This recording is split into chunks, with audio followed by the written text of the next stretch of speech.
आज के इस वीडियो देखने के बाद आपको पता चलेगा कि आपको व्हाइल लूप कब इस्तेमाल करना है, डू व्हाइल लूप कब इस्तेमाल करना है और जो फॉर लूप है वो कब इस्तेमाल करना है। इससे पिछली वीडियो में हमने देखा है, व्हाइल लूप देखा है, उसकी प्रैक्टिस की है, फॉर लूप भी देखा है, सॉरी डू व्हाइल लूप भी देखा है, उसकी भी प्रैक्टिस की है। और आज हम देखेंगे और फॉर लूप का कैसे इस्तेमाल करते हैं। लेकिन आपने जो पिछले लेक्चर्स है वो अगर नहीं देखे तो डिस्क्रिप्शन में लिंक दे रहा हूँ, और जो PDF है और जो नोट्स है वो मैं डिस्क्रिप्शन में दे रहा हूँ, वहाँ से आप जाकर डाउनलोड करके वो इसे प्रैक्टिस कर सकते हैं। लेकिन अगर आपको फॉर लूप समझना है तो डू व्हाइल लूप और व्हाइल लूप में जो कंसेप्ट यूज़ हुए हैं, जो जैसे इनिशियलाइजेशन कैसे करते हैं, कंडीशन कैसे डालते हैं, वो सब आपको आना चाहिए। इसलिए मैं रिकमेंड करूँगा कि आप पहले डू व्हाइल लूप और व्हाइल लूप को सीखें, उसके बाद फॉर लूप पे आए। चलिए देखते हैं कैसे हम फॉर लूप को इस्तेमाल करते हैं। मतलब when we know exactly how many times you want to loop block of code, use for loop instead of while loop। मतलब हमें अगर पता है कि जो हमारा लूप है वो कहाँ से कहाँ तक चलेगा, ये अगर हमें पता है, इन दैट केस आप क्या यूज़ कर सकते हैं, फॉर लूप का इस्तेमाल कर सकते हैं। मतलब सपोज हमने जो एग्जांपल लिए थे पिछले लेक्चर्स में कि हमें प्रिंट करना है सपोज 1 to 5 को। इन दैट केस हमें पता है कि हमारा जो लूप है वो 5 टाइम्स चलेगा। इन दैट केस आप फॉर लूप का इस्तेमाल कर सकते हैं। लेकिन जो मैंने एग्जांपल लिए थे व्हाइल लूप और डू व्हाइल लूप के केस में, मैंने सिर्फ आपको समझाने के लिए लिए थे, इसलिए आप उसमें कंफ्यूज मत होइए कि फॉर लूप हमें वहाँ पर यूज़ नहीं कर सकते। लेकिन इन दैट केस क्या आपको पता नहीं है कि हमारा जो लूप है वो कितने टाइम्स चलेगा, मतलब अननोन कितनी बार भी चल सकता है। मतलब 1 to n टाइम्स चल सकता है, 1 to 4 टाइम्स चल सकता है, 1 to 6 टाइम्स, मतलब कितनी भी टाइम्स चल सकता है आपको पता नहीं है। इन दैट केस आप व्हाइल लूप को इस्तेमाल कर सकते हैं। लेकिन अगर आपको पता है कि हमारा जो लूप है वो 1 to 3 तक चलेगा या 1 to 4 तक चलेगा, मतलब कितनी बार भी चलेगा, एग्जैक्टली आपका अगर मालूम है कि हमारा जो लूप है वो 4 टाइम्स चलेगा या 8 टाइम्स चलेगा, अगर आपको वो नंबर मालूम है, इन दैट केस आप फॉर लूप को इस्तेमाल कर सकते हैं। लेकिन अगर आपको मालूम नहीं है कि जो हमारा लूप है वो कितनी बार चलेगा, 3 टाइम्स भी चल सकता है, 300 टाइम्स भी चल सकता है, इन दैट केस आप व्हाइल लूप का इस्तेमाल करेंगे। लेकिन हम जो आगे डिटेल में देखेंगे कि कब आपको व्हाइल लूप को इस्तेमाल करना है, कब आपको फॉर लूप को इस्तेमाल करना है और कब आपको डू व्हाइल लूप का इस्तेमाल करना है, हम देखेंगे आगे डिटेल में कब किसका इस्तेमाल करना है। तो बने रहिए और पूरा लेक्चर्स देखिए, आपको समझ में आ जाएगा। चलिए बढ़ते हैं आगे, देखते हैं इसके सिंटैक्स को। इसका जो सिंटैक्स है वो उसके हिसाब से हमें पता चल रहा है कि हमें क्या करना है। फर्स्ट इनिशियलाइजेशन, बाद में आती है कंडीशन और थर्ड आता है इंक्रीमेंट। आप क्या कीजिए, जो व्हाइल लूप है, जो डू व्हाइल लूप है और जो फॉर लूप है, उसको जो सिंटैक्स है उसे साइड बाय साइड कंपेयर कीजिए, आपको पता चलेगा वो ऑलमोस्ट इक्वल है। मतलब जो हम व्हाइल लूप लिखते थे, सपोज मैंने यहाँ पर लिखता हूँ while x is less then, bore हो गया अभी, एग्जाम्पल दूसरा लेते हैं। Suppose n is greater than 3, और हम क्या लिखेंगे यहाँ पर, सी आउट n, और यहाँ पर हम लिखना भूल गए सी आउट n और n प्लस प्लस। सपोज ऐसा एग्जाम्पल है, और यहाँ पर हमने क्या किया है, इनिशियलाइज किया है, int n is equal to 0। Suppose हमने यहाँ पर इनिशियलाइज किया और यहाँ पर इंक्रीमेंट किया। और जो डू व्हाइल लूप था उस केस में क्या होगा, हम क्या लिखेंगे, डू सी आउट एन, कब तक, while n is greater than 3। आप देखिए यहाँ पर जो डिफरेंस है वो आप देख सकते हैं। जो फॉर लूप के केस में हमें जो इनिशियलाइजेशन करना है, आप देख सकते हैं वो इनिशियलाइजेशन व्हाइल लूप में भी है और डू व्हाइल लूप में भी है, और जो इनिशियलाइजेशन है व्हाइल लूप में भी है और डू व्हाइल लूप में भी है। और जो कंडीशन है वो भी कंडीशन यहाँ पर है, आप देख सकते हैं वो कंडीशन तीनों में भी है। और जो इंक्रीमेंट किया है हमने, वो भी हमने क्या है, इसमें भी क्या है और इसमें भी क्या है, लेकिन मैंने यहाँ पर लिखना भूल गया। यहाँ पर भी हमने इनिशियलाइजेशन करना पड़ता है, वरना क्या आता है, एरर आता है। नहीं, एरर नहीं आता। इन दैट केस जो आपका लूप है वो इन्फिनिट बन जाता है अगर आपने इंक्रीमेंट ऑपरेटर यूज़ नहीं किया। मतलब क्यों इन्फिनिट बन जाता है? क्योंकि इन दैट केस अगर आपने इंक्रीमेंट नहीं किया तो लूप जो है उसकी जो कंडीशन आपने डाली थी that is n is greater than 3, वो कंडीशन को वो कभी मीट नहीं करेगा। मतलब वो हर बार कंडीशन ट्रू ही रहेगी। क्यों? क्योंकि अगर आपने फर्स्ट टाइम जो लूप चलेगा तो क्या होगा, n is equal to, suppose आपने जो लूप है वो 0 से स्टार्ट किया है, आप यहाँ पर देख सकते हैं जो 0 से स्टार्ट किया है, तो क्या होगा 0 फर्स्ट टाइम प्रिंट होगा, उसके बाद 1 प्रिंट होगा, उसके बाद 2 प्रिंट होगा और उसके बाद 3 प्रिंट होगा। मतलब 3 प्रिंट नहीं होगा अगर मैंने यहाँ पर ले इक्वल टू साइन नहीं लगा, इसलिए यहाँ पर 3 प्रिंट नहीं होगा, 2 के बाद वो एग्जिट हो जाएगा। लेकिन कब होगा ये? तब आपने इंक्रीमेंट ऑपरेटर लगाया, इन दैट केस ऐसा होगा। लेकिन अगर आपने इंक्रीमेंट ऑपरेटर नहीं लगाया तो इन दैट केस क्या होगा, आपका जो लूप है वो उसकी जो कंडीशन है वो कभी फॉल्स ही नहीं होगी। मतलब जो हर बार जो आपने इनिशियलाइजेशन किया है that is n is equal to 0 से, वो हर बार n इज इक्वल टू 0 ही रहेगा और जो लूप है वो इन्फिनाइट चलेगा, चलता ही रहेगा। क्योंकि जो कंडीशन है वो इंक्रीज ही नहीं होगी, इंक्रीज ही नहीं होगी तो कंडीशन फॉल्स कैसे होगी? समझ में आया क्यों को इन्फिनाइट लूप होता है? इसके पिछले लेक्चर में भी मैंने बताया कि इन्फिनाइट लूप कब होता है। अगर आपने नहीं देखा तो डिस्क्रिप्शन में मैंने लिंक दी है, वहाँ से आप जाकर उसे डिटेल में देख सकते हैं। बढ़ते हैं आगे। फर्स्ट का है फर्स्ट इनिशियलाइजेशन, तीनों में भी इनिशियलाइजेशन है, यहाँ पर भी इनिशियलाइजेशन किया है और यहाँ पर भी हम इनिशियलाइजेशन करते हैं and n is equal to 0 करते हैं हम। अगर नहीं किया तो जो लूप है वो चलेगा कैसे? कंडीशन भी तीनों में भी है और इंक्रीमेंट ऑपरेटर भी तीनों में भी है। यहाँ पर जो ब्लॉक ऑफ कोड लिखा है, जो code of block to be executed which is c out n, यहाँ पर भी है सी आउट एन, यहाँ पर भी है। मतलब कंडीशन जो है वो तीनों में भी है, समझ सकते हैं आप? जो कंडीशन है वो तीनों में भी है। मतलब इनिशियलाइजेशन, कंडीशन और इंक्रीमेंट ऑपरेटर वो तीनों में भी कॉमन है, बस जो तरीका है लिखने का, जो सिंटैक्स है वो बट डिफरेंस है। लेकिन सिंटैक्स डिफरेंस है तो ऐसा क्यों किया कि जो सिर्फ सिंटैक्स में डिफरेंस किया गया उसमें कुछ तो अलग होगा, इसलिए तो वो अलग अलग लूप्स हैं। जो डिफरेंस है हम आगे देखेंगे कि कब इस्तेमाल करना है कौन सा लूप। चलिए देखते हैं। फर्स्ट समझते हैं हम the difference between while loop, sorry, for loop and a while loop. First क्या है, इनिशियलाइजेशन में be either in loop statements outside the loop. मतलब क्या, इनिशियलाइजेशन जब हम करते हैं फॉर लूप का तो इन दैट केस आप यहाँ पर आप देख सकते हैं, मैं इसे हटा देता हूँ। यहाँ पर इनिशियलाइजेशन जो हमने यहाँ पर किया है आप इसके आप पहले भी कर सकते हैं। मतलब int x is equal to 0 आप यहाँ पर भी लिख सकते हैं और इसमें भी लिख सकते हैं। लेकिन अगर आपने यहाँ पर किया तो यहाँ पर आप क्या लिखेंगे, सिर्फ आप यहाँ पर लिखेंगे x इज इक्वल टू 0, ऐसा लिखेंगे आप यहाँ पर। अगर आपने बाहर इसे इनिशियलाइज किया है तो, अगर आपने बाहर इनिशियलाइज नहीं किया तो आपको इनिशियलाइज करना पड़ेगा अंदर, मतलब आपको इनिशियलाइजेशन करना ही पड़ेगा। लेकिन in that case of while loop, जो व्हाइल लूप है initialization be always outside the loop. मतलब जो व्हाइल लूप होता है इन दैट केस जो इनिशियलाइजेशन है वो हमेशा क्या होता है, आउटसाइड द लूप होता है। मतलब आपने यहाँ पर सपोज अगर व्हाइल लूप होता, यहाँ पर सपोज मैंने यहाँ पर लिखा while x is greater than 0 C out x, और यहाँ पर मैंने कंप्लीट किया। हम इनिशियलाइजेशन यहाँ पर कर नहीं सकते, हमें इनिशियलाइजेशन इसके बाहर ही करना पड़ेगा, x इज इक्वल टू 0। यहाँ पर हमें इनिशियलाइजेशन उसके बाहर ही करना पड़ेगा। हम इनिशियलाइजेशन इसके अंदर नहीं कर सकते व्हाइल लूप के अंदर, लेकिन फॉर लूप के अंदर हम इनिशियलाइजेशन फॉर लूप में भी कर सकते हैं। This is the first difference between a for loop और while loop. once the statement is executed then after increment is done। मतलब फर्स्ट जो एग्जीक्यूशन होगा उसके बाद इंक्रीमेंट डन होगा। लेकिन इस केस में क्या होगा, increment can be done before और आफ्टर एग्जीक्यूशन ऑफ स्टेटमेंट। मतलब इंक्रीमेंट है वो बिफोर भी हो सकता है और आफ्टर भी हो सकता है, ऐसा नहीं है।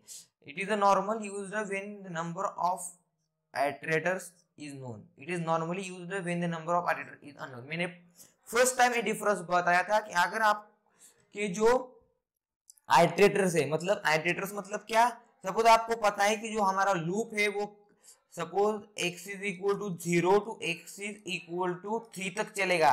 इन दैट केस आपको पता है हमारा जो लूप है वो 3 टाइम्स चलेगा। तो इन दैट केस आप फॉर लूप को इस्तेमाल कर सकते हैं। लेकिन अगर जो व्हाइल लूप है उसमें क्या होगा, आपको पता नहीं है कि x is equal to 0 to x is equal to n भी जा सकता है, x इज इक्वल टू 4 भी जा सकता है, कुछ भी जा सकता है। आपको पता नहीं है कि जो लूप है वो कहाँ तक चलेगा।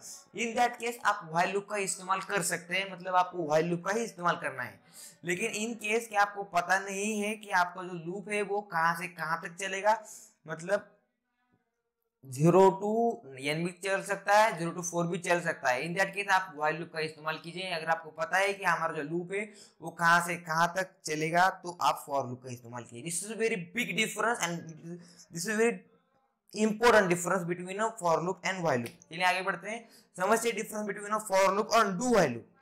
Executed once the condition is checked, condition is checked after statement is executed. ये आपको पता है, मैंने बताया अभी। It might that gets executed 0 times, it is executed at least once।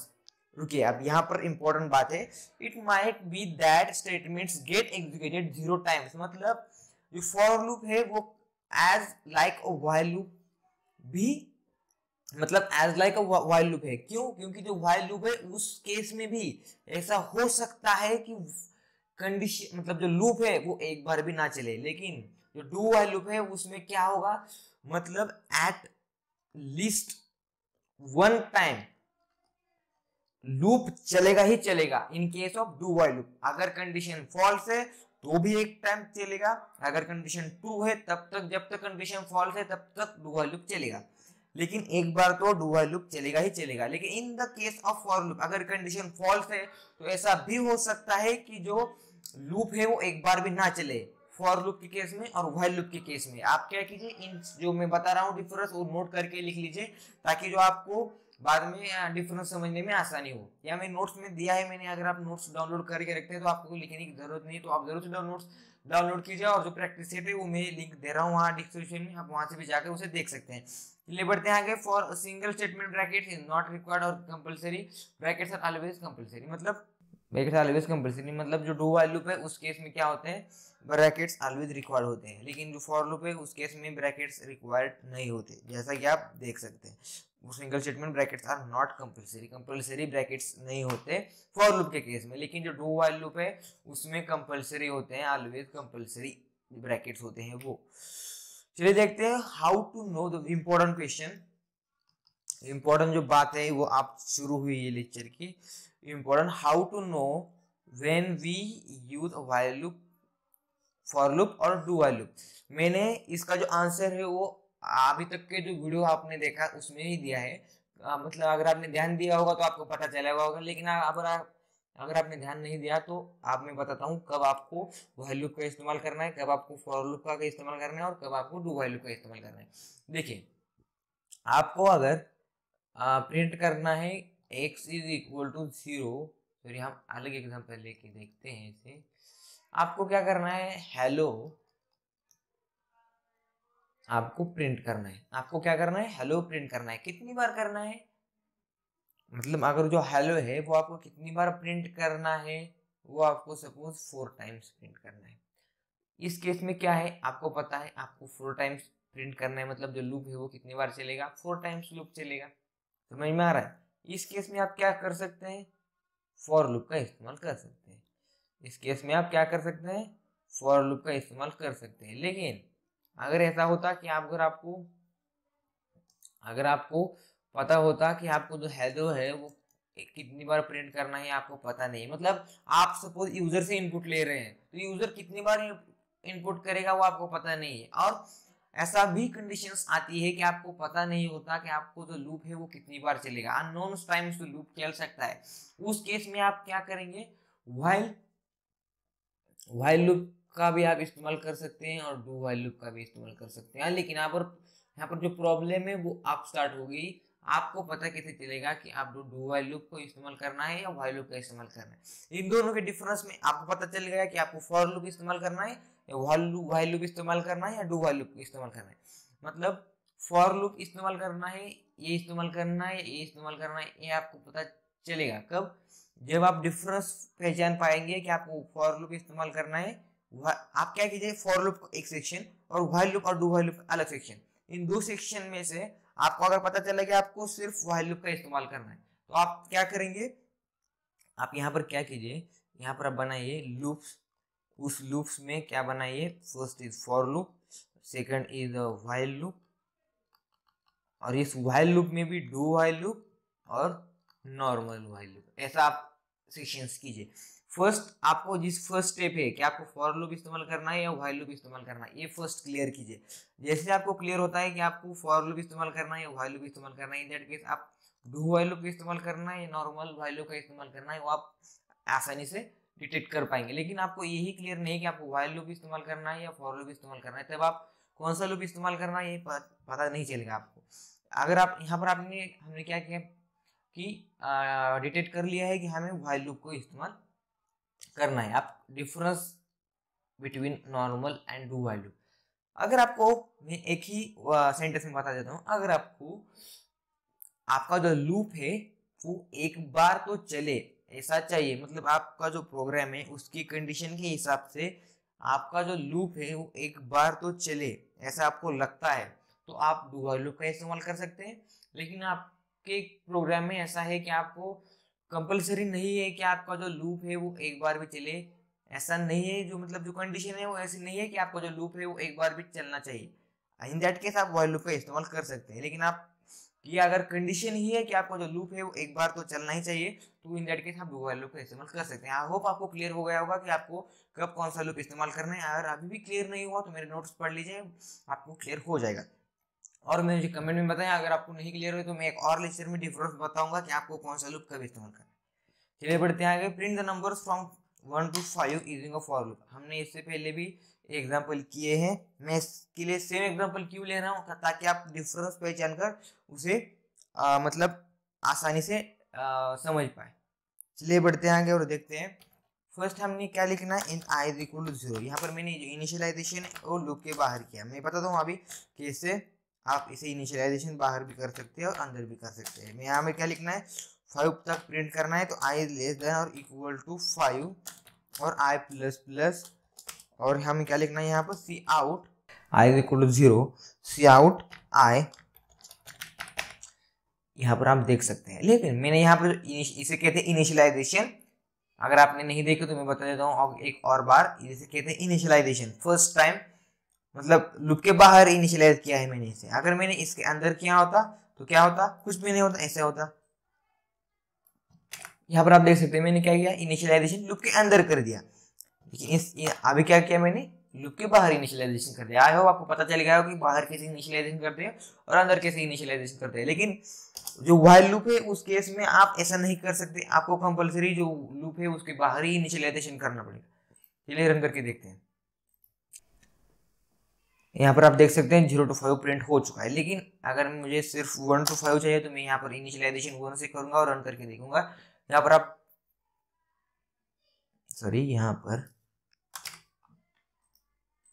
यहाँ पर आप देख सकते हैं 1 to 5 प्रिंट हो चुका है।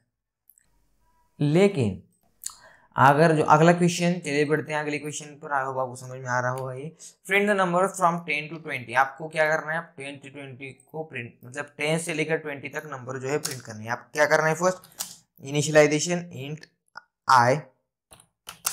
मैं आप क्या करता हूँ, लूप के अंदर इनिशियलाइजेशन करता हूँ, for int I is equal to 10, क्योंकि हमें 10 से स्टार्ट करना है। 10 से क्या करना है, यहाँ पर आप देख सकते हैं 10 से आपको इनिशियलाइजेशन करना है, क्योंकि यहाँ पर जो लूप है वो 10 से स्टार्ट होता है और 20 तक जाता है। इसलिए हम क्या करना है, 10 से 20 तक प्रिंट करना है। यहाँ पर हम क्या लिखेंगे, लेस देन और इक्वल टू 20 और I plus plus. This is an very important condition. और हमें क्या प्रिंट करना है, यहाँ पर हमें प्रिंट क्या करना है, प्रिंट आई करना है। यहाँ पर आप देख सकते हैं जैसे ही मैंने ऐसे लिखा और रन किया तो क्या होगा, 20 तक सब नंबर प्रिंट हो जाएंगे, 10 to 20। आई होप आपको समझ में आ रहा होगा। यहाँ पर हम जो एग्जांपल लिखते थे लास्ट में, वो मेकिंग ऑफ टेबल, टेबल कैसे इस्तेमाल कर सकते हैं आप फॉर लूप की मदद से। चलिए देखते हैं। फर्स्ट क्या लिखना है हमें, आई इज इक्वल टू 0, क्योंकि हमें आई को इनिशियलाइजेशन करना है 1 से, और यहाँ पर तो 1 से इनिशियलाइज करना है। लेकिन उससे पहले हमें यूजर से इनपुट भी लेना होगा कि उसे कौन से नंबर को उसे क्या करना है, कौन से नंबर को उसे उसका टेबल प्रिंट करना है। यहाँ पर हम लिखेंगे एंटर द नंबर। इसके बाद हम क्या लिखेंगे, एंड एल लगा के सिन कर देंगे। क्या, उससे पहले हमें इसको भी इनिशियलाइजेशन करना पड़ेगा इन नंबर, और उसके बाद हम क्या करना है, सिन करना है नंबर को। इसके बाद हमने जो लिखा है यहाँ पर इनिशियलाइजेशन किया है, ये जो है लूप, ये फर्स्ट लिखा है हमने i इक्वल टू 1, यहाँ ये जो है वो क्या होगा, ये इंक्रीमेंट होगा, नंबर इंक्रीमेंट नहीं होगा, नंबर कांस्टेंट ही रहेगा। ये जो नंबर है वो क्या है, जैसे टेबल नंबर, मतलब हमें अगर 2 का टेबल प्रिंट करना है या 3 का टेबल प्रिंट करना है, वो जो नंबर है 2 3 वो ये नंबर है, और जो 1 है वो क्या होगा, वो इंक्रीज होगा, क्योंकि हम जो नंबर है उसे इससे मल्टीप्लाई करना है, तभी जो टेबल है वो प्रिंट होगा। अगर आप लॉजिक सोच पा रहे हैं टेबल का तो कांग्रेट्स आपको, अगर खुद से आप सोच पा रहे हैं जो टेबल का जो लॉजिक है वो सी आउट, यहाँ पर मैंने क्या लिखा, नंबर इनटू आई। ऐसे क्यों लिखा मैंने, जो नंबर है वो कांस्टेंट रहेगा और मल्टीप्लाई किससे होगा, आई से।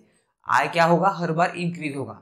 क्यों इंक्रीज होगा, क्योंकि मैंने यहाँ पर फॉर लूप लगाया है, लेकिन मैंने यहाँ पर फॉर लूप नहीं लगाया। यहाँ पर हम फर्स्ट फॉर लूप लगाते हैं, int I is equal to क्या, int I is equal to 0, नहीं sorry, I is equal to 1, I is less than और equal to 10, I plus plus, और यहाँ पर हम क्या करेंगे, यहाँ पर पेस्ट कर देंगे हमने जो कंडीशन लिखी थी वो। अब क्या होगा, प्रिंट होगा। यहाँ पर और एक हम डाल सकते हैं, यूर टेबल इज, ताकि हमारा जो प्रोग्राम है वो अच्छे से प्रिंट हो और पता चलेगी कि टेबल कहाँ से शुरू हो रहा है और कहाँ खत्म हो रहा है। यहाँ पर हम जैसे ये एंटर करेंगे, सपोज मुझे 9 का टेबल चाहिए, इंटू द नंबर 9, यहाँ पर योर टेबल इस नाम का मैसेज आ रहा है, और यहाँ पर 9 18 27 36 यहाँ पर प्रिंट हो चुका है 9 का टेबल। कांग्रेट्स अगर आपने इस प्रोग्राम को खुद से किया हो तो, लेकिन मैंने और एग्जांपल मैंने जो नोट्स है उसमें दिए हैं, आप वहाँ से भी प्रैक्टिस करके उसे सीख सकते हैं। आई होप आपको जो लेक्चर्स हैं वो पसंद आ रहे हैं और आपको लेक्चर समझ में आ रहे हैं। अगर समझ में आ रहे हैं और पसंद आ रहे हैं तो सब्सक्राइब जरूर से कर देना यार। सब्सक्राइब करने में क्या जाता है आपका, कि मैं पैसे ले रहा हूँ, नहीं ना, तो सब्सक्राइब जरूर से कर लेना। हमेशा इस नेक्स्ट वीडियो में, तब तक के लिए कोडिंग करते रहे और सीखते रहे।